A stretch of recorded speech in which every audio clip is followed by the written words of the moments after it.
Calliope right now, though, understands that this is the quote-unquote safe spot in the back, and look at that, totally taking out his tank and doing a lot of damage here, absolutely taking out that bunker, killing all the little repair dudes in the area, and just good call right there. So nice little shot. You can see that that was, I believe that was combined with an overhead scout plane as well. So second Calliope is out there now too. This is the lazy Calliope scouting that I love so much. You kind of know that there's a unit there, so you just fire out and see what you get, and get sight of it for a little while. But now, now that he's softened the area up, you can tell that dfdf is going to come on in here with his M10s and try and take everybody out. So doing a little bit of damage here, but being chill, being chill. Take a look out here, and yet another accomplished motorcycle. So d4rkEl1t is really annoyed by all of these snipers. You can tell he has just made, I have lost count of the amount of motorcycles I've seen this game, but I think I saw like 8 or 9 motorcycles.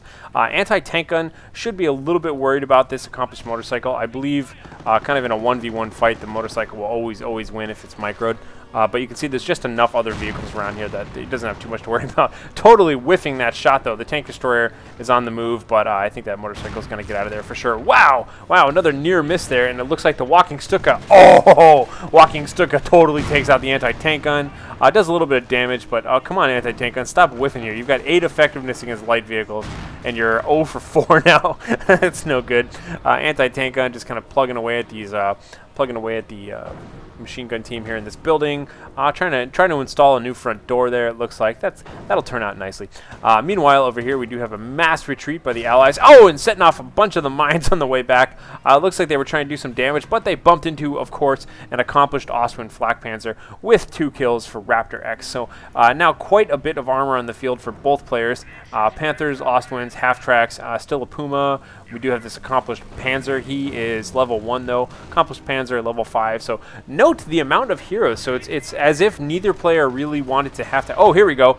And we have double snipers taking out that MG team. Now being chased away by this accomplished motorcycle. But really, everybody around here should be adequately equipped to take out a single motorcycle. But no, look at that motorcycle just running through completely unscathed. Even being chased by a Vet 2 tank destroyer. Who I haven't seen hit anything yet, to be honest. And now he's just being silly, though. There's no reason to come all the way in here. I guess maybe he will. Maybe he will get a kill. Oh, my God. Is he actually going to get a kill? Okay, there we go. There we go. Finally out of control. And that's what I thought. That sniper actually took out that motorcycle. Check that out. He's got 1 kill up there. Meanwhile, both Calliopes are kind of moving in here. Calliope fights are great. They can do pretty well against normal Panzers, but you want to keep them the hell away from this reactive artillery. That'll definitely murder them. If you can't leave, always drive next to the opponent. In the hopes that the reactive artillery will wreck them. This might be a desperation Calliope here, so that he hopes he can get that shot off in case he gets killed. Nice! Nice! That's a really nice Calliope. I believe this could be a bombing run coming in here on top of all of this as well. Yes, first round of bombs, second round of bombs goes down. These guys are really wounded right now. The Calliope getting out of the third wave of bombs didn't really do any damage, but we've got just a couple of Calliopes and M10 tank destroyers now moving across the field here. So Calliope's now trying to hit them with retreat. Will he fire where they are going to be and not where they are? A little bit. Not quite. Not quite. Callie are useless. Yeah, whatever. I'm sure people are going to get annoyed at that. Anyhow, so it looks like all of these tanks just barely making it out of there. You can see their their armor is just really damaged here, so going to have to get some repairs done right now. Meanwhile, it looks like the Allies are in a good position to take strong central control. These M10 tanks coming in here, hunting down this half-track. Half-track definitely firing at something. He's going to die, but I want to see where he's shooting right now. Again, firing at the center of the map, trying to make sure he takes control over that. These guys just kind of whiffing, and there we go, out of control. The Walking Stuka is wrecked. And damaged engine right now, and this tank destroyer hitting just a random mine lying around. So tank destroyer is just trying to be mobile. Looks like they're looking out for these contracted pioneers, by the way, which looks like they're upgraded to come equipped with minesweepers. I hadn't noticed that before. And they do get control of the middle once again. So take a look at the points. It's 77 points right now for the Allies, 452 for the Axis. I'm going to go ahead and pause the game because I'm an idiot. And now I'm going to go ahead and swap the point of view over to our airborne friend dfdf and see what's going on here. So the accomplished Panther is moving on in for the kill right now. He's just kind of hunting for Calliopes. Panthers are exactly what you want versus Calliopes, by the way.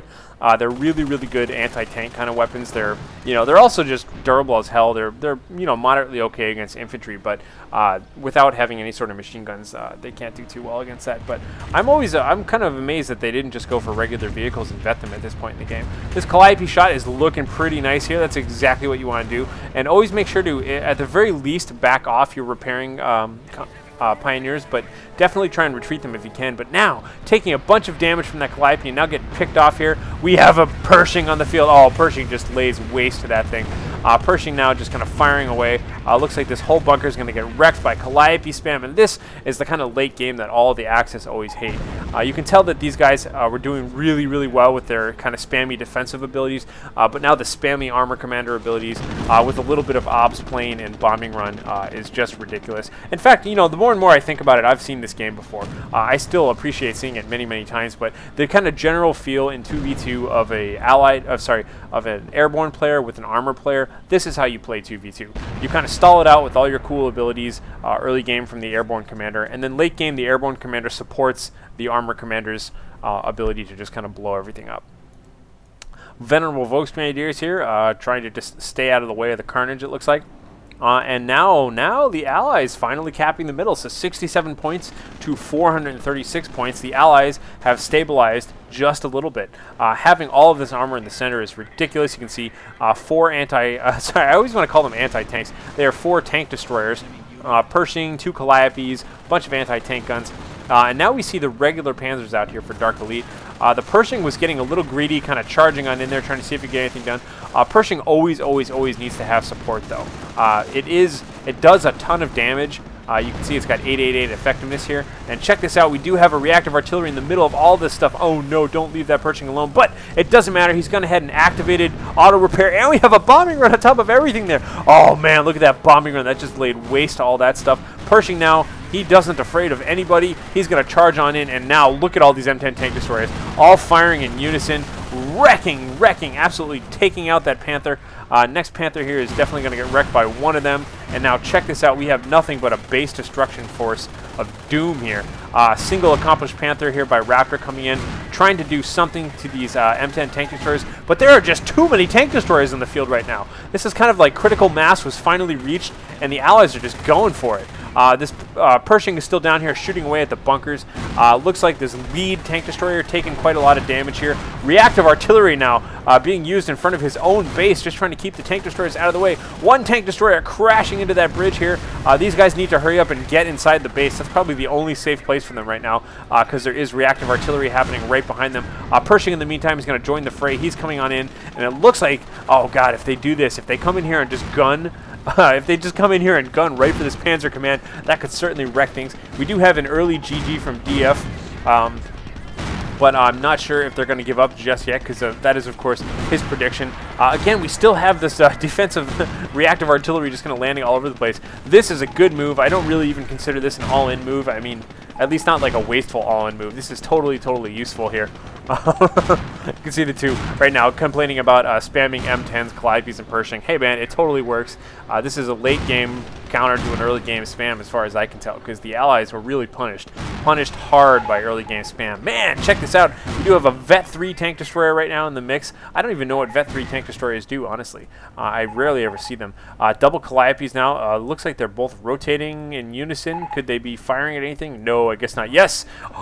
Where are they firing? I want to see. Are they just going to lay waste to this other part of the base? Yes, they are. They're going to go ahead and soften up this side of the base. And it looks like these guys are definitely just going to sit here and argue it out for a little while. But I'll stick it out. I want to see. I'm never going to write anybody out here. But for the time being here, just a lot of tanks in the base right now. So I'm kind of curious to see what else they could have done. That was a good example of this kind of dynamic, though. That's exactly what I would expect from an airborne and armor commander. It's just kind of that weak start followed by really strong late game. Yeah, I think the Axis really would have benefited from some more veterancy, or even just some more anti-tank guns on their part, because trying to go tanks against M10s and Pershings, very difficult. But no time for analysis right now. I haven't really thought about it too much. Just going to kind of comment on the game as it's happening. So, Accomplished Panther now is just kind of huddling for warmth around all of this stuff. I really want to see a Calliope just land on everything here, and boom! There it goes, and it looks like, I believe the Vet 3 got that kill as well. Just kills everywhere right now, so totally wrecking. Kind of mutilating the bodies, getting some extra XP. The whole time, supply drop and bombing runs. Yeah, I know, but honestly, the whole time for the defense commanders, it was nothing but reactive artillery constantly in the face of them. So I personally subscribe to what I like to call, or at least what is known as the Blizzard definition of balance. If you've never heard me say this before, I really think it's true, and that's this is Blizzard Entertainment, StarCraft, Warcraft, you know, all that sort of thing. When a game is balanced when every player thinks every other player is wildly imbalanced. That's when the game is balanced. When everybody else thinks everyone else is overpowered, that's the way to go. If everybody thought everyone else was perfectly fair and balanced, the games just wouldn't be fun. They wouldn't be interesting. It's way more fun to have the appearance of just certain things always being broken. And it's really only when you try and play as the other person that you suddenly realize why it's not as imbalanced as you think it is. If you've ever been pyro spammed and then sat down and actually tried to pyro spam yourself, you realize, oh man, this is difficult. Or if you've ever been killed by Calliopes and you try and play an early armor commander, you realize, like, oh, Calliopes are susceptible to all sorts of stuff, and it's really only once you've kind of seen it from both sides of the action that you really gain an appreciation for what the weaknesses are. That happens all the time too, especially in games like StarCraft. What the hell is going on here right now? We have a super secret double flak 88 gun. Here I am jibber-jabbering about all this useless strategy thoughts. And meanwhile, we have double 88s being built by D4rkEl1t right now.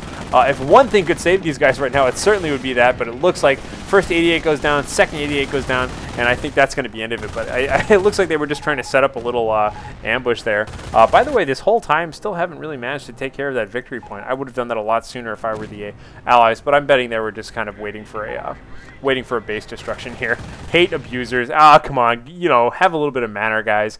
Everybody abuses everything. Anyhow, so really top players. I hope you guys enjoyed this. Stay tuned for more games from the HarlequinCoHO Invitational Tournament, and subscribe if you like this. Good night, guys.